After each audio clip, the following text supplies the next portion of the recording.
Ok, ¿iniciamos? Sí. Ok. Bueno, pues muy bienvenidos a esta conferencia que nos imparte ahora mi querido amigo Pepe Merino.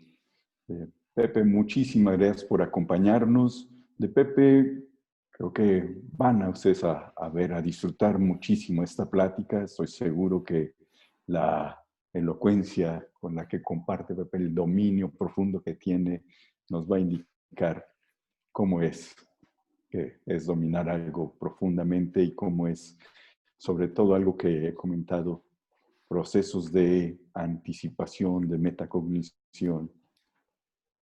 Pepe tiene una formación muy, muy amplia en programación neurolingüística, en coaching, pero sobre todo una experiencia grande, grande, tanto como terapeuta, como instructor, como coach, como formador de coach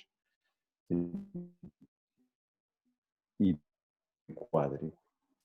Le van a disfrutar ustedes ampliamente, estoy seguro de ello. Pepe, gracias por tu participación y sé con el cariño que lo haces. Muy bienvenidos. Pues muchísimas gracias, Paco, y gracias a todos ustedes por acompañarnos en esta presentación. Voy a compartir la lámina y si ustedes me van ayudando con sus comentarios y si todo está en orden.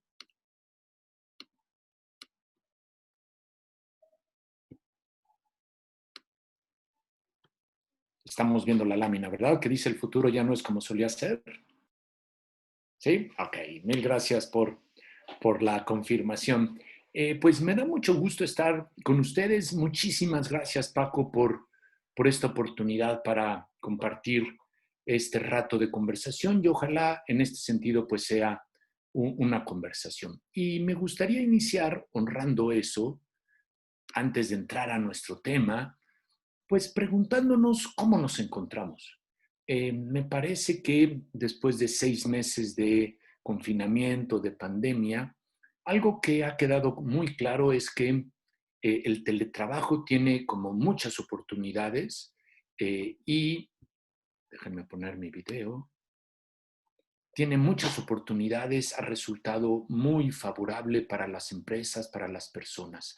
Sin embargo, también ya los primeros estudios de psicólogos que rápidamente han salido, pues queda claro que pues nos está haciendo falta encontrarnos unos con otros, saludarnos, abrazarnos.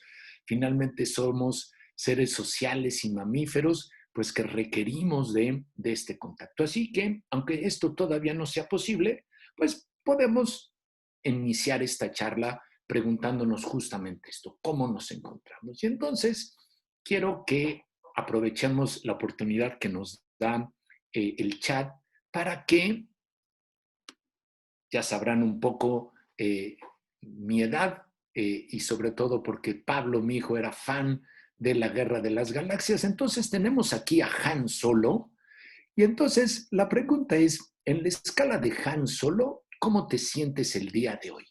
Y aprovechamos el chat para que pues ustedes anoten 1, 2, 3, hasta el 9, puede ser alguien el 9, y descubramos cómo nos encontramos en esta escala de Han Solo. Entonces, votemos para saber cómo nos encontramos.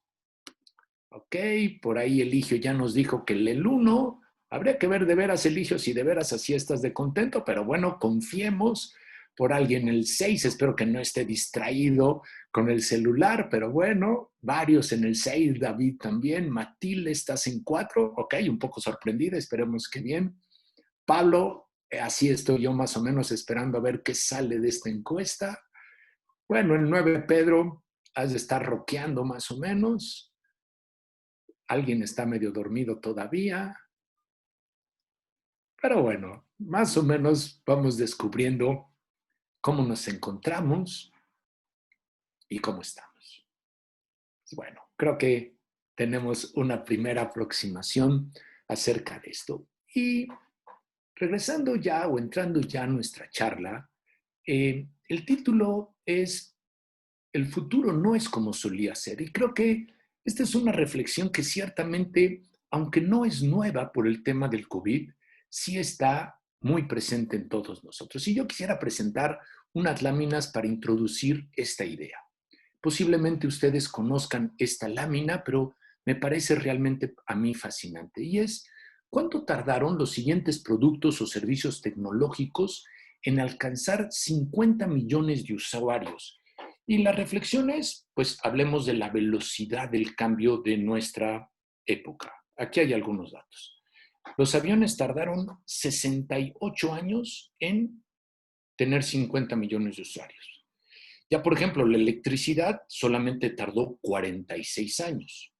El cajero automático tardó 18 años. La tarjeta de crédito fue más rápido, bueno, 28 años. La de débito se tardó 12 años. El teléfono móvil, 12 años también. Ya mucho más rápido el iPod, no se diga YouTube o Facebook o Twitter, que ya nada más fueron 2 años. O sea, la velocidad del cambio tecnológico fue realmente acelerada. Pero, ¿cuánto se tardó Pokémon Go? Pokémon Go se tardó en tener 50 millones de usuarios 19 días. El futuro se ha acelerado y desde luego el COVID ha acelerado este futuro. Por eso me gusta a mí pensar que el futuro no es como solía ser. Pero regresemos un poco a otros datos. Me gusta esta encuesta, la inviabilidad del e-commerce, ¿no? En 1966, la revista Times, pues se mordió la lengua ahora, porque dice, el comercio en línea no tiene futuro porque a las mujeres les gusta salir de compras y ver y tocar mercancías con sus manos. O sea, de seguro no tenía idea de lo que iba a pasar con Amazon o con Liverpool o con todas estas tiendas de e-commerce que venden cada vez más y más y más que el comercio presencial. Y ustedes podrán decir, bueno, Pepe, pero Times no es una revista seria o no era una revista seria, ¿no? Bueno, pensemos en otras revistas. Hablemos de tecnología de la información. Si algo ha cambiado rápidamente en el mundo, es la tecnología de la información. Vayamos a ver qué sucede. Mecánica Popular es una revista un poco más seria. Las computadoras del futuro podrían llegar a pesar un poco más de 1,5 toneladas. Bueno, le faltó decir a esta persona que en la Luna, ¿no? Ahora las computadoras son microchips. Pero todavía ustedes podrán decir, bueno, pero era una revista Mecánica Popular. Bueno, pues vayamos un poco más. A esta persona de seguro le costó el trabajo. El presidente de IBM. Creo que existe un mercado mundial para tal vez 5 computadoras. Bueno, le faltó decir que por familia, ¿no? Entonces, el mundo, el futuro se ha ido acelerando. Y vuelvo a pensar, esta pandemia de COVID, pues ha hecho todavía mucho más patente la velocidad con que el cambio y el futuro ha venido cambiándonos y sorprendiéndonos. Y digo sorprendernos porque creo que si algo, por lo menos a mí, me ha dejado estos 6 meses de confinamiento, es esta reflexión que en palabras de Woody Allen me parece muy sabia. Si quieres hacer reír a Dios, cuéntale tus planes. Eh, todos los planes que teníamos en febrero, pues para nada, ¿no? Todos los planes que a lo mejor tenemos para hoy, para nada. Cuando pienso que las Olimpiadas están planeadas para agosto del próximo año, ahora sí, pues yo digo, capaz que Dios está riendo de nosotros. Mi hija tiene una muy buena amiga que se casaba en abril, después se casaba en julio, después se casaba en noviembre, y no porque el novio se haya echado para atrás, sino porque el futuro es incierto. Woody Allen, ¿no? Ahora esperemos que sí se pueda casar en mayo. Entonces, este tema de la incertidumbre creo que ha estado presente y todos hemos discutido, hablado, sentido, experimentado este sentimiento. ¿Qué podría yo decir de la incertidumbre? Bueno, cuando la incertidumbre es grata, pues todos recibimos algún regalo sorpresa, que no era tan sorpresa, o disfrutamos de la llegada de los Santos Reyes cuando éramos chicos, pues la incertidumbre era muy grata. Sin embargo, ahora creo que está asociada con el temor y con la ansiedad. Y fíjense que he mencionado con cuidado la palabra temor, porque dentro de un momento vamos a hablar de la diferencia entre el temor y la ansiedad. Y creo que la incertidumbre lo que genera en gran medida es temor. Déjenme mostrar la diferencia. Si hoy en la mañana salgo o salí a caminar aquí en casa de ustedes, ¿no? A dar una vuelta en la colonia y un perro furioso se acercó a mí por descuido de su dueño sin cadena, eso me da miedo. El miedo es una respuesta biológica ante una amenaza real. Pero si después yo ya estoy en casa y pienso en que en la tarde voy a volver a salir o mañana voy a volver a salir, pero pienso que si el perro vuelve a estar solo y ahora sí me muerde y entonces como no tiene vacuna de seguro tengo que ir al hospital y ahí me enfermo de COVID y entonces ya no puedo trabajar y entonces ¿qué le va a pasar a mis hijos? Toda esa historia es temor. Y el temor genera ansiedad. Y cuando sentimos ansiedad y cuando sentimos este temor de nuestras fantasías catastróficas, pues bueno, ¿quién no quisiera estar en la mano, tomado de la mano de papá o en los brazos de mamá, como si fuéramos niños? Claro que sé que si esto lo digo yo me van a mandar al psicoanálisis, pero esto ya no es posible. No es posible. Y frente al temor y frente a la ansiedad que genera la incertidumbre, entonces nuestra respuesta, creo que en la mayoría de los casos, es la ilusión del control. Tratar de controlar las cosas y con ello ganar seguridad. Sin embargo, esta búsqueda de seguridad, espero que a lo largo de los 6 meses empezamos a desistir de ella, porque buscar seguridad frente a estas situaciones inciertas que estamos viviendo, creo que ha demostrado que es un esfuerzo inútil. Sin embargo, no, lo intentamos hacer y repetir y tratamos de ser titiriteros de la situación y tener todos los hilos en la mano. Por eso he puesto aquí a este títere. Sin embargo, creo que también hemos descubierto que tener el control de todas las circunstancias es una ilusión. Y lejos de ser el titiritero de las situaciones, creo que nos volvemos en el títere de nuestra ilusión de control.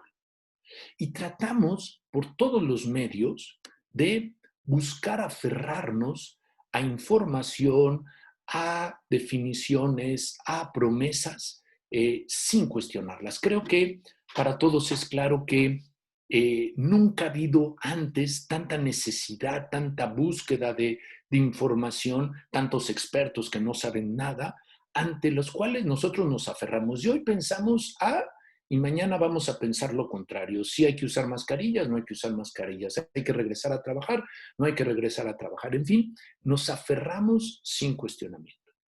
Y tengo la impresión que de alguna manera esto sucede también en nuestras empresas, en las empresas a las cuales nosotros asesoramos, a muchos de los coaches con los cuales nosotros trabajamos.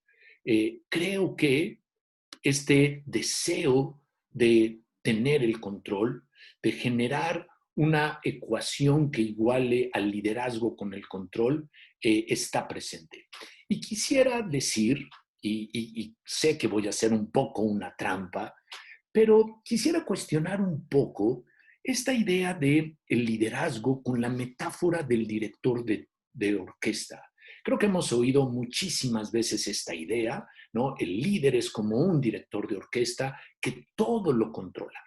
Valoro muchísimo a Ricardo Muti, es un excelente director, pero quisiera cuestionar un poco esta idea y la voy a llevar un poco al extremo. Entonces, veamos un poco esta idea de el director de una orquesta como un ejemplo de liderazgo, como un ejemplo de lo que a lo mejor muchos de nuestros coaches o de nosotros mismos estamos haciendo en estas circunstancias de incertidumbre.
Bueno, tengo que decir que mi mamá me miraba con esos ojos de chico cuando hacía algo mal, ¿no? Frente a esta situación, y obviamente vuelvo a repetir, sé que estoy exagerando y llevando agua a mi molino, pero ante estas circunstancias y ante un liderazgo de este tipo, ¿quién osa alzar la mano y decir pienso diferente? ¿Quién sugiere una idea innovadora? ¿Quién no cumple las tareas, no? Y si no las cumple, mejor ni lo digo y mejor me escondo. ¿Quién le pide retroalimentación a un líder con este control? Vuelvo a pensar, a lo mejor estoy exagerando, ya lo creo, pero cuestionémonos esta idea. Pero cuestionémonos en general la idea del liderazgo. Y por eso pongo aquí esta pregunta. ¿Qué es lo que caracteriza en estos momentos de pandemia, de COVID, de reinvención de las empresas, de nuestros liderazgos, al liderazgo de nuestros clientes, de nuestros coaches o a nuestro propio liderazgo? Y tengo aquí algunas preguntas que vamos a lanzar a través de una encuesta para saber qué es lo que pensamos acerca del liderazgo. Y vuelvo a pensar de mi liderazgo, del liderazgo de nuestros coaches, como ustedes lo gusten contestar. Entonces, vamos a aprovechar. Ok.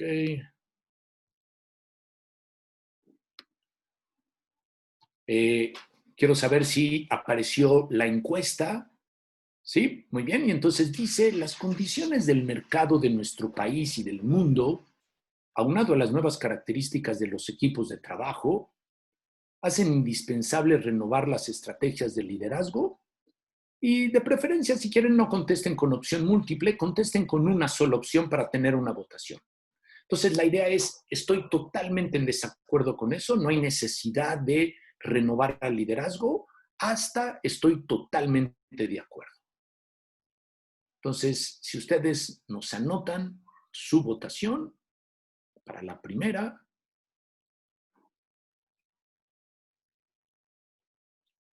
Después voy a pasar a la segunda pregunta, creo que están corridas. Dice, la función más importante del responsable de un equipo de trabajo es, y aquí hay otra vez opciones, desarrollar el talento de sus colaboradores o lograr los resultados que marca la organización o mantener la calidad del clima de trabajo de su equipo o vigilar cada una de las acciones de sus colaboradores directos. Esta es la segunda pregunta. Vamos a la tercera. Un líder es el factor clave para que un grupo de trabajo se transforme en un equipo de alto desempeño. Y entonces, desde estoy totalmente de acuerdo, el líder no es factor clave, o estoy totalmente de acuerdo, el líder es el factor clave. Y nuestra cuarta pregunta es, ¿cuál es la mejor manera de definir el liderazgo? Mi liderazgo o el liderazgo que tienen mis coaches y mis clientes. Soy líder de los colaboradores de mi equipo, soy líder de líderes, soy líder porque soy el jefe o soy líder de mis seguidores. Vamos a dar unos momentos, un minuto si les parece, para contestar estas 4 preguntas.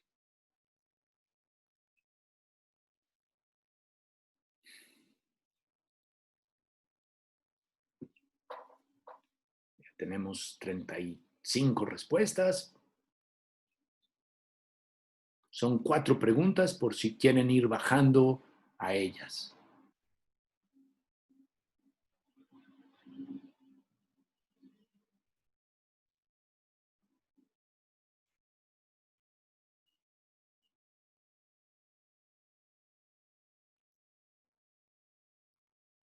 Donde todavía estamos más bajos en respuestas es en la número 4.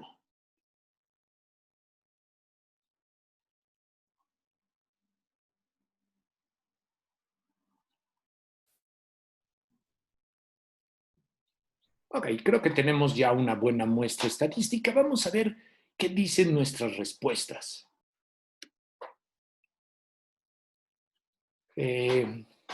Fíjense que el 80% de ustedes sugiere que sí se requiere, ¿no?, renovar las estrategias de liderazgo en estas condiciones, no solamente de COVID, sino en general, ¿no? El 80%.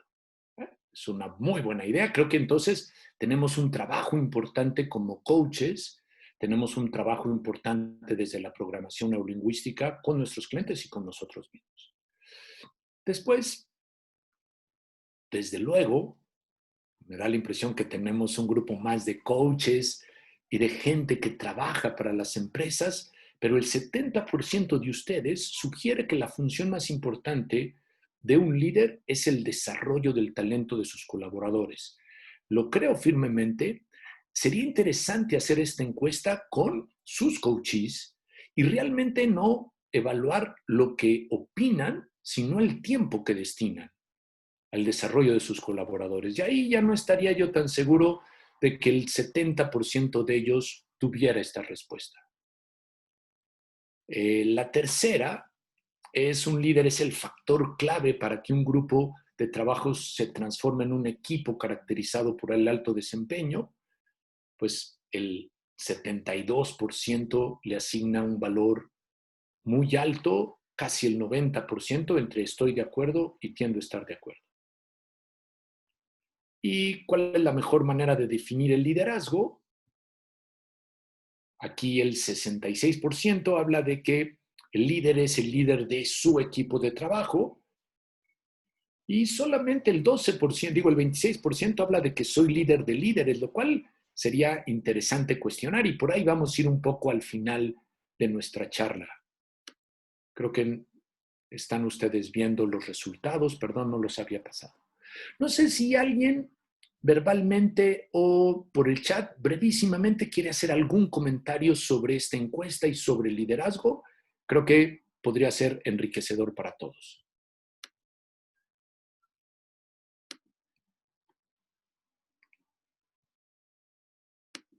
¿Alguien se anima a compartir algo? A ver en el chat si tenemos alguna idea. Ok. Adelante. Pues yo soy el líder de mi, según yo soy el líder de mi familia, ¿verdad? Ok. Alguna vez fui líder de escuela, sin documento, luego con documento como directivo. Y realmente estoy totalmente de acuerdo con la estadística que aparece ahorita con los compañeros. Y desafortunadamente, en la actualidad, quienes no están preparados para recibir este tipo de liderazgo son los subalternos. En el momento en que uno los trata de capacitar para que todos sean líderes, se asustan mucho, se asustan mucho. Entonces, es un trabajo muy arduo, pero sí funciona, sí funciona. Es un semillero cuando uno busca que sean todos líderes colaboradores. Después ellos a su vez pueden seguir su propia carrera dentro de la empresa, sea cual sea.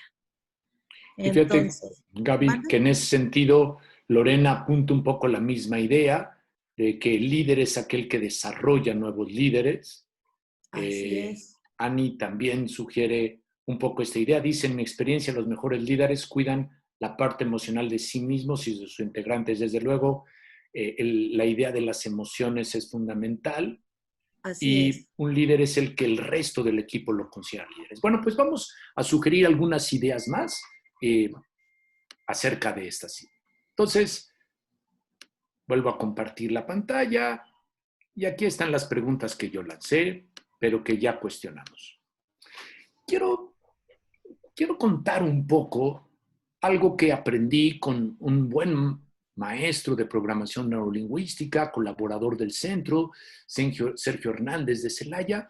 Y Sergio me platicó a mí esta idea de el poder de las historias y quiero honrar lo que he aprendido de Sergio y lo que he aprendido en general del centro, que es mi alma mater, sin lugar a dudas. Y quisiera hablar un poco del poder de las historias, del poder de las metáforas, del poder de lo que nos contamos.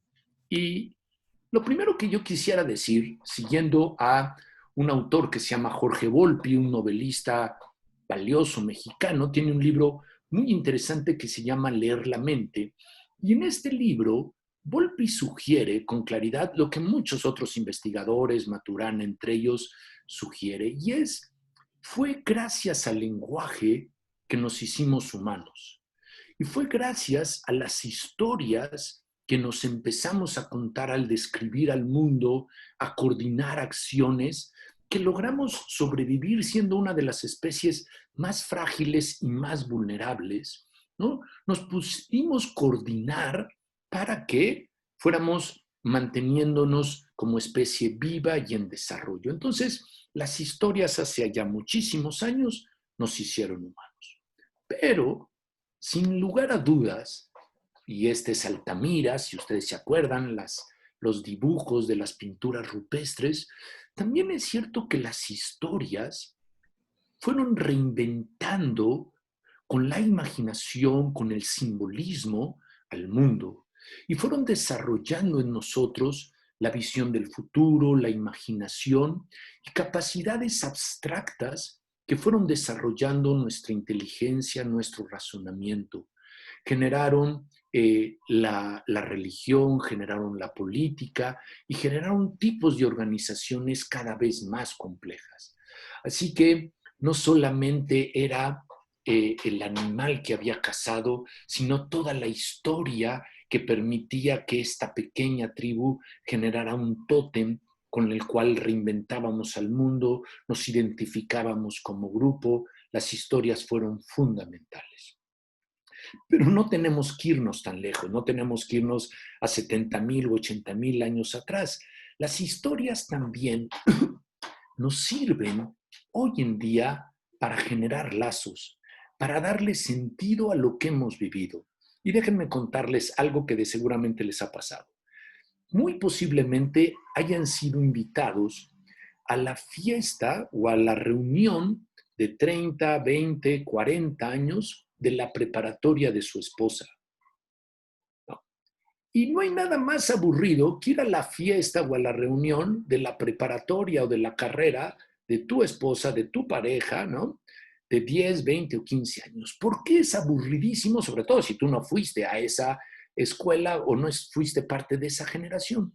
Porque se cuentan las mismas historias acerca de la maestra de historia o de geografía o de matemáticas. Se vuelven a contar una y otra vez la historia del día en que fulanito se le declaró a perenganita y se ríen como si estuviera sucediendo. Y tú te pones una aburrida sensacional. ¿Por qué? ¿Por qué para ellos es tan importante y para ti no? Bueno, justamente por eso, porque las historias han creado lazos entre ellos que son muy, muy importantes. Hace un rato platicaba yo con Paco y de seguro si platicamos un rato más, Paco y yo empezaremos a contarnos historias que refuerzan nuestra amistad y el cariño que nos tenemos. Así que este es otro de los valores importantes de la historia. Y entonces la pregunta para ti y la pregunta para tu cliente, para tu coachee, para tu terapiado es, ¿qué historia nos estamos contando de lo que ha estado sucediendo estos 6 meses? ¿Cuál es la historia que nos estamos contando de lo que va a suceder los siguientes meses? ¿Cuál es el cuento que nos estamos contando? Porque desde luego será fundamental en lo que seguirá sucediendo. Y entonces aquí tengo una pregunta para ustedes y vamos al chat nuevamente.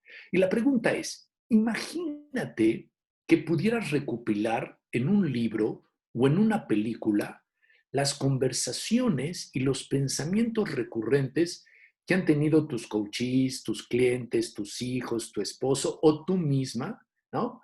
En esta pandemia. ¿Qué título tendría el libro o qué título tendría la película? Spielberg de seguro se quedaría corto. Vamos al chat y compartamos esto. Pónganle título a la película, pónganle título a la novela que podrían escribir si fueran capaces de leer los pensamientos de sus coachees, de sus líderes, de sus hijos, de su pareja relacionados con estos 6 meses. Vámonos poniendo interesante. La realidad de cada uno de nosotros. 24/7. Ok, está bueno el título. Redescubriendo la rutina. Buenísimo. Historias de vida. Ok. ¿Qué título se merecería? ¡Qué horror! Claro que sí, Salvador, podría ser, desde luego. ¿Cómo sobrevivir a la pandemia y no morir en el intento? Ok. La oportunidad de hoy. El apapacho fallido. Ah, no, eso fue mío. El apapacho puede ser. Retomando mi horizonte. ¿Cuánto miedo? Vamos a ver 3 historias más. Reencontrándome, dice Heidi. Ok, Heidi. Ahora sí a disfrutar día a día. Analiza tu historia, una nueva oportunidad, la adaptación. Eso, cómo seguir adelante y un poco de resiliencia que va a hablar Dils pasado mañana y el viernes. No dejen de ir. Or av chau. ¿Eso qué quiso decir Alejandro? Cuéntanos. El ave fénix, sí, claro, hay que resurgir. Espero que no sea Trump, pero bueno, saliendo de las zonas de confort. Nuevas metas. Muy bien, entonces tenemos estas historias. Vamos a ver qué más nos dicen las historias. Orden en el caos. Este estuvo muy epistemológico, pero muy bueno, Alejandro, claro que sí. Ah, es que eso fue lo que quiso decir. Ya entendí. Muy bien.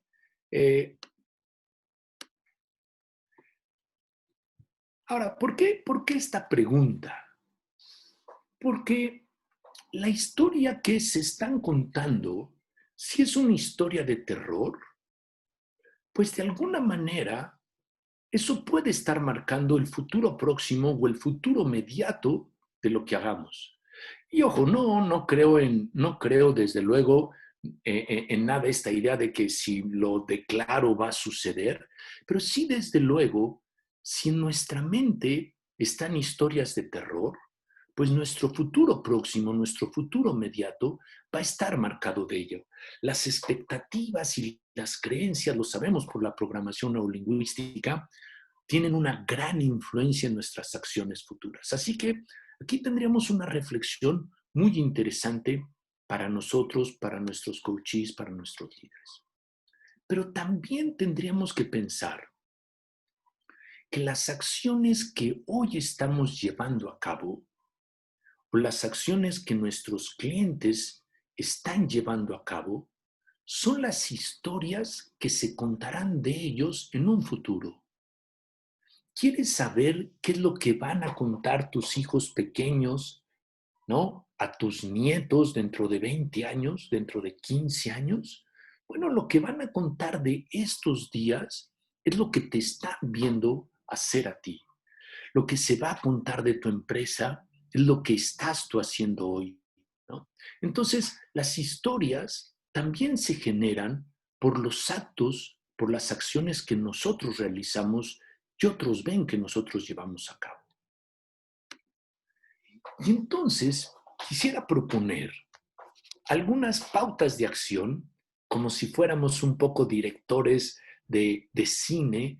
¿Qué podemos hacer para escenificar historias personales y historias grupales más poderosas, más viables, más adecuadas?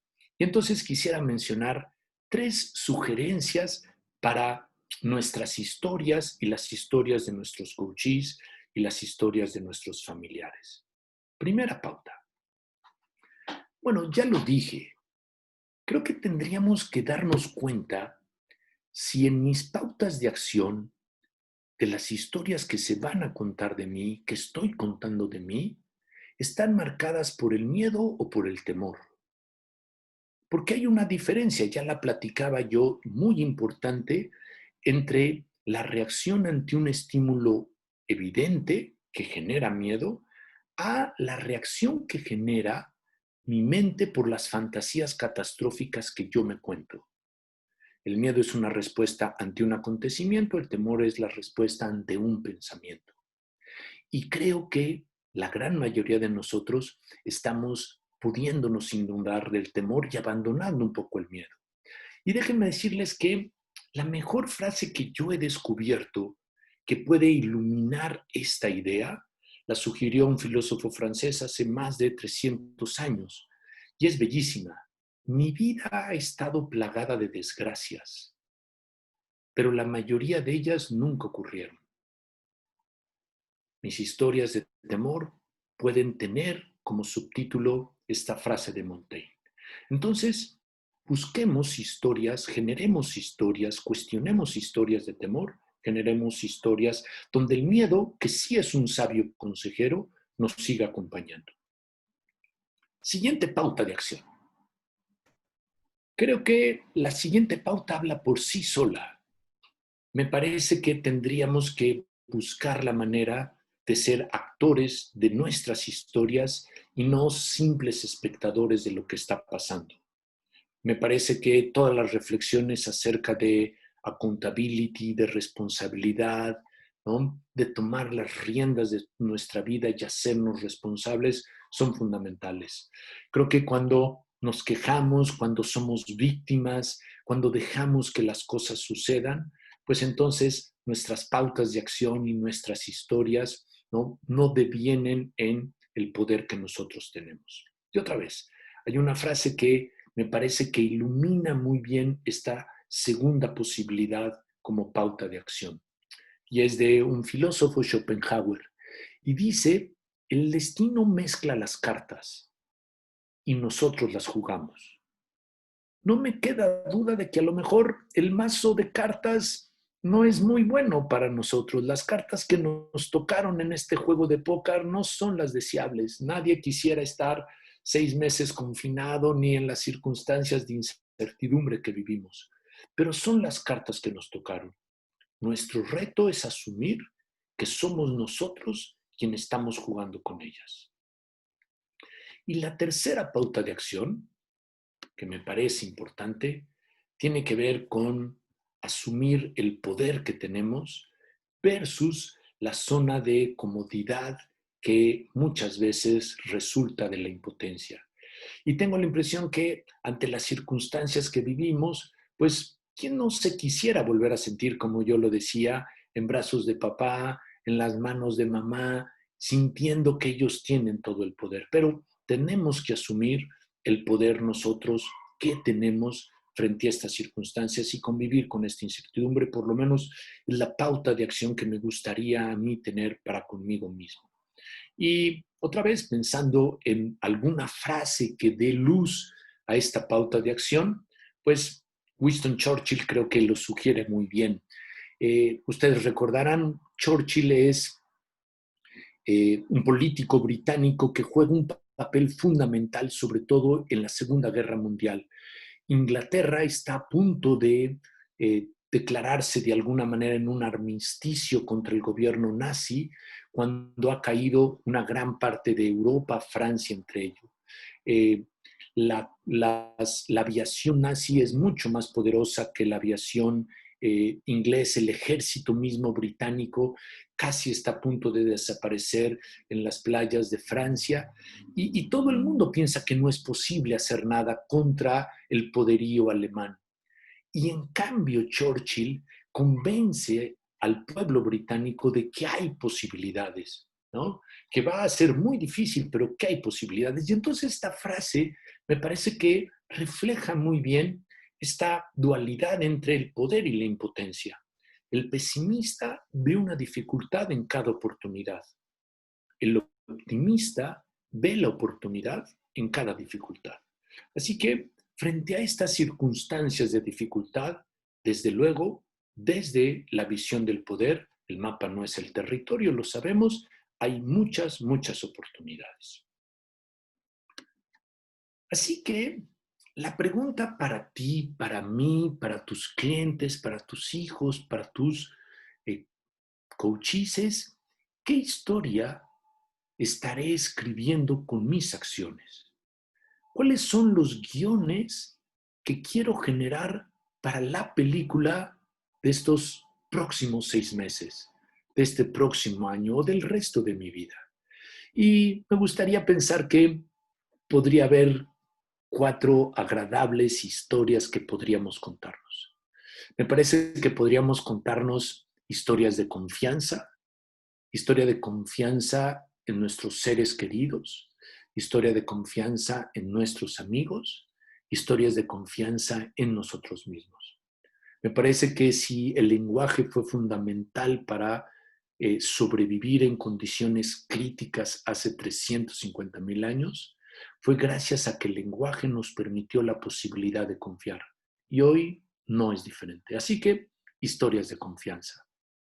Pienso que también podríamos seguir contando historias de esfuerzo, historias de salir de nuestra zona de comodidad, pero historias también de mantener nuestros sueños, de mantener nuestros objetivos, por más que se hayan tenido que posponer o poner entre paréntesis. La maestría que estás terminando, el curso que quieres completar, el proyecto que está por salir, ¿no? Requerimos mantener nuestro esfuerzo y desde luego tenemos la capacidad de hacerlo. Las historias de esfuerzo siempre serán historias valiosas en nuestra vida. Y no hay esfuerzo que valga tanto como el esfuerzo a favor del otro. El esfuerzo en donde en conjunto somos un grupo y nos apoyamos. El esfuerzo de Big Bang Theory, el esfuerzo de unir nuestras manos. Creo que las historias de apoyo hablan de nuestra humanidad y hablan de nosotros mismos. Y también, desde luego, historias de logro. Pero no solamente de logro propio, sino de logro que nos hace sentir orgullosos por los demás. Ponía esta fotografía de algunos de nuestros cineastas más famosos, porque si a ustedes les gusta el cine, y si no, de todas maneras, de seguro vieron la entrega de los Óscares, de seguro se sintieron tan contentos, tan motivados cuando Iñárritu ganó su segundo Óscar, como si fuera propio, porque nos da la identidad de grupo. Y vamos a las graduaciones de nuestros hijos, pues porque no solamente nos sentimos orgullosos de ellos, sino porque de seguro apoyamos económicamente y emocionalmente el logro de esto. Y estoy seguro que este papá brincará tanto más que su niño cuando pueda andar 50 metros sin caerse, porque finalmente la historia del logro del otro, ¿no?, nos motiva y nos da una sensación de orgullo. Así que historias de confianza, historias de esfuerzo, historias de apoyo, historias de logro.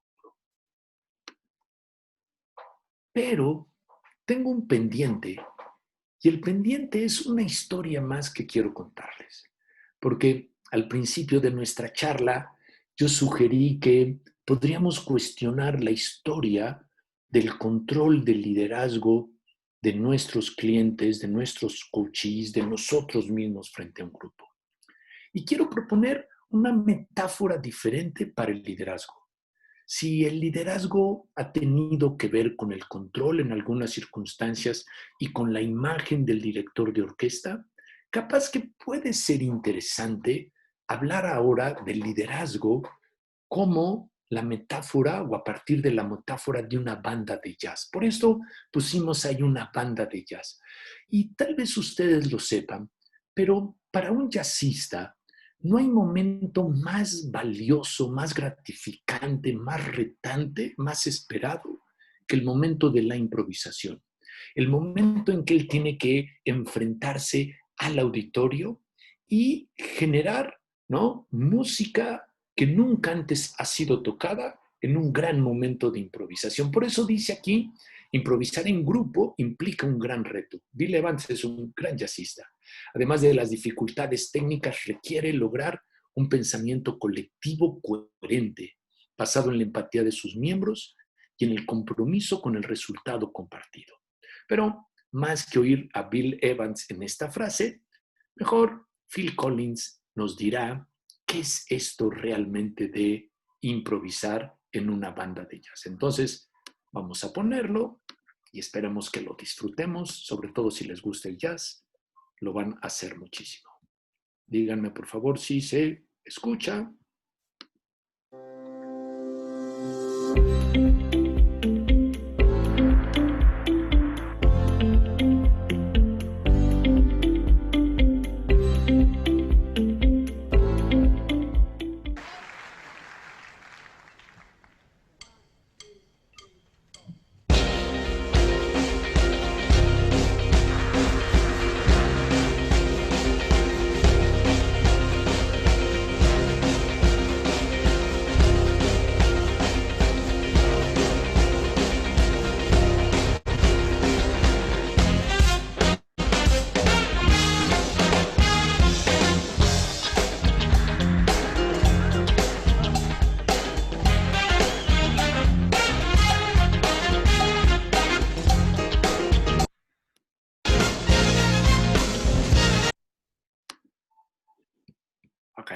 Es el primer pedacito, no les voy a poner todo Phil Collins porque entonces, ¿qué chiste tiene que yo hable tanto?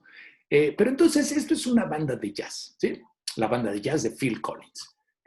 Veamos qué es esto de la improvisación. Me parece que la improvisación, entre otras cosas, le da al jazzista una gran oportunidad, ¿no? Le da la oportunidad de ser un maestro en el arte de abandonar patrones.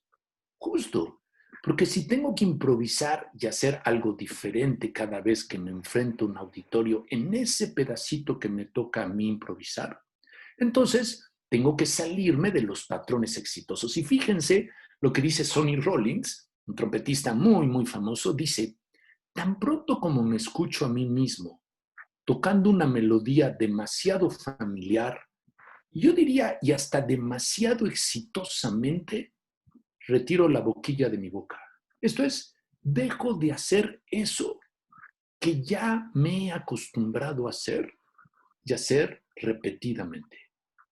Me parece que frente a estas circunstancias inciertas, hay una gran sabiduría en el arte de abandonar patrones.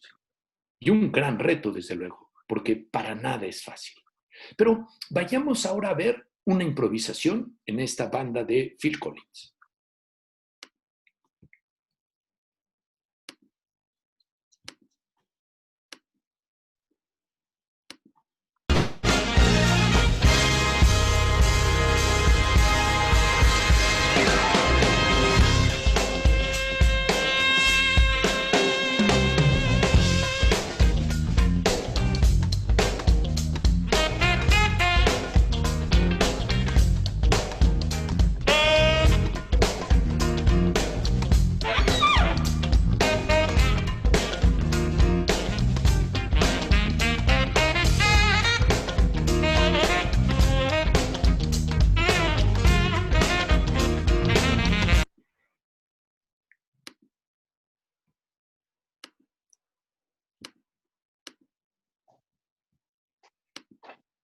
Y déjame decirles la siguiente cosa o el siguiente aspecto que descubro valioso en la improvisación de una banda de jazz.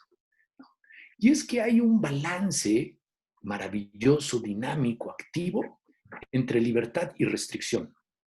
Porque como bien queda claro, improvisar no quiere decir hoy no preparé nada, ni el grupo está preparado y a ver qué me sale. Eso no es improvisar en una banda de jazz, ¿sí? Y por eso Charles Mingus dice, no es posible improvisar desde la nada. Si ustedes lo piensan, y esto me parece muy importante como metáfora del trabajo en equipo, todo el resto de la banda, mientras este trompetista está haciendo el solo de su improvisación, lo acompaña. Y lo acompaña porque hay una estructura previamente establecida, no tocan cualquier nota, pero también hay una gran libertad. Y quiero decir que si algo me parece maravilloso de este ejercicio en donde el grupo tiene que hacerle el fondo al que está improvisando, es la capacidad de escucha. Yo que estoy tocando la guitarra o el bajo, tengo que escuchar con muchísimo cuidado, con muchísima imaginación y con muchísimo respeto por dónde creo que va a seguir tocando mi compañero que está haciendo el solo. Y lo tengo que apoyar para que él siga demostrando lo que está haciendo. Creo que esta es una metáfora bellísima de una escucha generosa para mi coachee, para mi colaborador, para mi hijo, para mi pareja. Entonces, la improvisación tiene este balance entre libertad y restricción. Pero hay algo más que todavía nos puede decir una banda de jazz.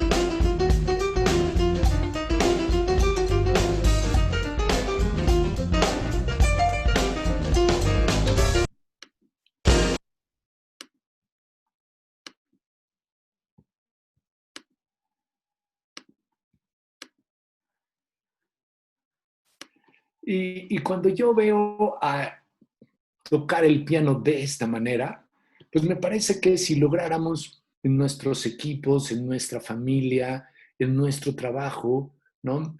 Interactuar, trabajar, gestionar con la pasión del pianista que está ahí mostrada, pues bueno, ¿quién no haría, ¿no? Una maravilla? Y creo que la pasión surge, ¿no? En alguna medida o en gran medida por la excitación que genera el desafío de la improvisación. En un clima de confianza, en un clima de trabajo, hay un desafío. Y déjenme contarles que normalmente las bandas se van a echar una buena cerveza y un buen trago, lástima que no lo podemos hacer hoy juntos, después de una buena improvisación.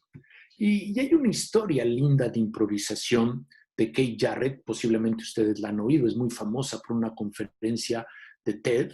Keith Jarrett es un pianista muy, muy famoso, es un solista, y tiene un disco que ojalá hoy puedan escuchar, que se llama El Concierto de Colonia, de Colón, ¿no? Una ciudad alemana. Y fíjense lo que dice Keith Jarrett. Dice, nunca estarás en una situación absolutamente segura. Nunca estarás en una posición en donde todo lo tengas amarrado. Tendrás que escoger entre estar seguro como una piedra o inseguro pero capaz de fluir. Y me parece que el COVID, la pandemia, la vida y el futuro que genera, ¿no? Que el cambio sea tan acelerado, nos ofrece esta oportunidad. En esta conferencia de TED cuentan la historia del concierto Colón. Lo cuento rapidísimamente y justamente a partir de esto que Jarrett menciona esta frase.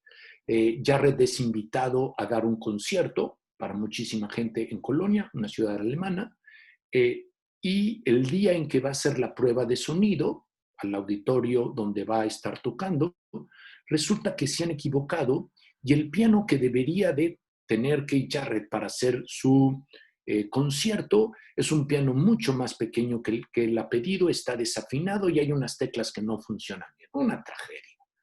Y entonces le dice a su representante, yo no toco con este piano, es imposible que toque con este piano. El representante se queda platicando con la muchacha alemana, una joven alemana que es quien está organizando este concierto. Ella le dice que pueden mandar a afinar el piano, eso sí se puede hacer, pero un piano nuevo en menos de 24 horas es imposible.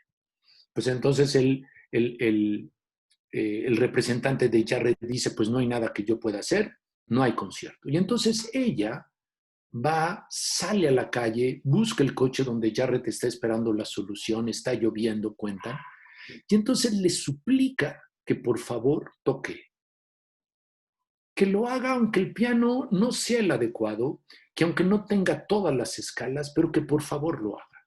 Y Jarrett acepta. Y entonces, con un piano que no tiene el suficiente volumen, con un piano que no tiene todas las escalas, Keith Jarrett hace una maravilla que él ni siquiera sabía que hubiera podido hacer. Porque los que han escuchado el concierto a Colón, hay momentos en que él tiene que golpear las teclas del piano para que el sonido salga.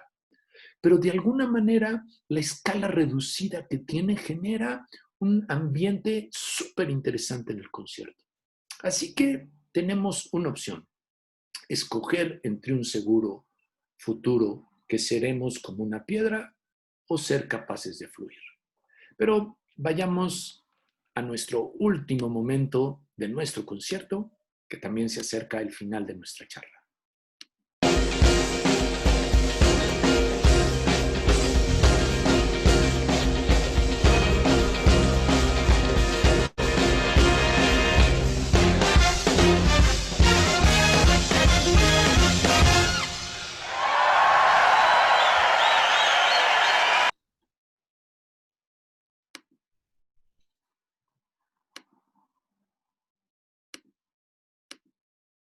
Pregunta, para quien no lo conoce, ¿quién es Phil Collins? ¿Quién de todo la banda es Phil Collins? Bueno, a lo mejor muchos de ustedes ya lo saben. Phil Collins no es el director. Phil Collins es el baterista. Y es de alguna manera, ¿no? todo el equipo, y por eso me gustó terminar con los aplausos para toda la banda, ¿no? El que hacen esta improvisación, el que hacen este logro y este esfuerzo. Así que me parece que tenemos en el liderazgo una posibilidad provocativa para nuestros equipos. Y Duke Ellington lo decía muy bien, un problema es una oportunidad para que hagamos juntos nuestro mejor esfuerzo. Así que yo, sabiendo que tenemos que terminar, lo único que me gustaría preguntarnos y cuestionarnos es, nos toca tomar cada uno de estos instrumentos. Cada quien escoja el mejor. COVID, pandemia, el futuro, nos invitan a improvisar, ¿sí? Tal vez nuestro reto es decirle en estas circunstancias sí a lo incierto. Muchas gracias.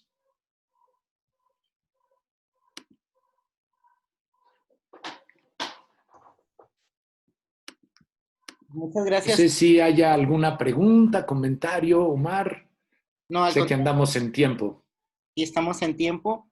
Queremos agradecerte en nombre de Paco del Centro, pues tu presencia, tu estar en este momento con esta charla que en lo personal me maravilló. Me siento grato, al igual que todos los que están presentes, al escucharte. Y quisiera abrir los micrófonos para darle un fuerte aplauso y aprovechar este gran espacio para agradecerle de corazón con un aplauso, insisto, a Pepe por su gran escucha y su gran participación en este momento. Un gusto estar con ustedes. Gracias, Salvador. Gracias por su... Gracias. Muchísimas gracias. Gracias. Gracias. Y por nuestra parte, pues, sería todo. Y, José, estamos completamente de acuerdo en que estaremos en otro momento contigo. El centro está contigo al igual y tú estás con nosotros. Esperemos que se abra otro espacio para que estés con nosotros. Y nos vemos el sábado. No dejen de estar con Deals y aprenderemos muchísimo todos juntos. Okay. Gracias. Y no sé, Muchas gracias. está el espacio para poder ingresar con Deals. Muchas gracias. Excelente ponencia. Gracias. Muchas gracias. Muchísimas gracias, extraordinaria. Ciudad del Carmen, Campeche. Gracias. Gracias. Oiga, yo no me pude conectar desde el principio y me encantó lo que oí. ¿Hay algún lugar donde pongan los webinars? Veo que los graban. Sí, dentro del Face del Centro Mexicano están todas las videoconferencias que se han hecho desde marzo hasta la fecha. Ahí lo puedes consultar. Muchas gracias. Es la primera que entré a la mitad, pero voy a seguirlos. Muchísimas gracias. Al contrario. Gracias a todos.